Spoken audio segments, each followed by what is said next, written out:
এই জন্য এই জাতি উম্মাহ যদি আজকে বিভক্ত হয় তাহলে আমাদের সব শেষ হয়ে যাবে। আমরা এখনো যদি বিভক্ত থাকি শেষ হয়ে যাবে। রাসূলুল্লাহ সাল্লাল্লাহু আলাইহি ওয়াসাল্লাম তিনি মানুষকে দাওয়াত দিয়েছেন কাউলুল লাইয়ের মধুর ভাষা দিয়ে, তিনি সুন্দর কথা দিয়ে মানুষকে দাওয়াত দিয়েছেন।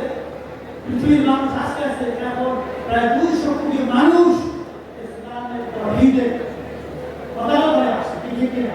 আমরা কিন্তু ডক্টর মুসলিমদের বাংলাদেশে ইসলামী শাসন হুকুমত সাহেব করতে পারবো কি পারবো না? আমাদের কত হতে হবে কি হবে না? আমাদের আজকে ভুলে যেতে হবে। আমরা ইসলামী আন্দোলনের মাদানী হুজুরের বক্তব্য দিতেছে। হ্যাঁ এখনো হতাশ, কেউ আসে নাই।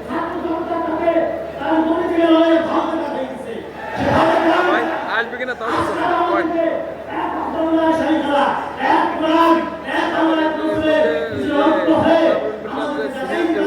সেও চলে গেছে, অনেকে চলে গেছে, জামাতের কয়েকজন চলে গেছে,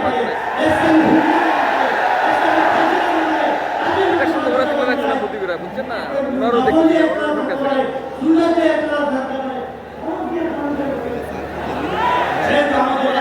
হুজুর আসছে ওই যে ছোট জুনিয়র তো, কিন্তু পপুলার জুনিয়র হলো পপুলার, উনি আমার হিসাবে হিসেবে হয়েছে উপরে সব সিনিয়র আমার নাম এখন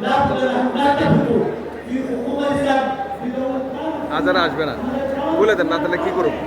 বলে দেন তাহলে আসবো কিনা, ছবি তো ধরে দিব তাই না? গুরুর আজার উজুর আসবে না, বুঝছেন? আমার তো খবর নাই, আমার নেট নেই ভাই।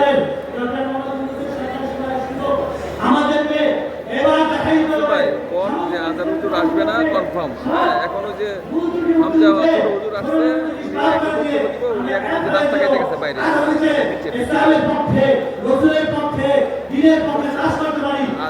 আমাদের যারা আছে না ওরা একদম একসাথে চলে গেছে, আমি ওই ছোট তুলে রাখছি সবাই একসাথে।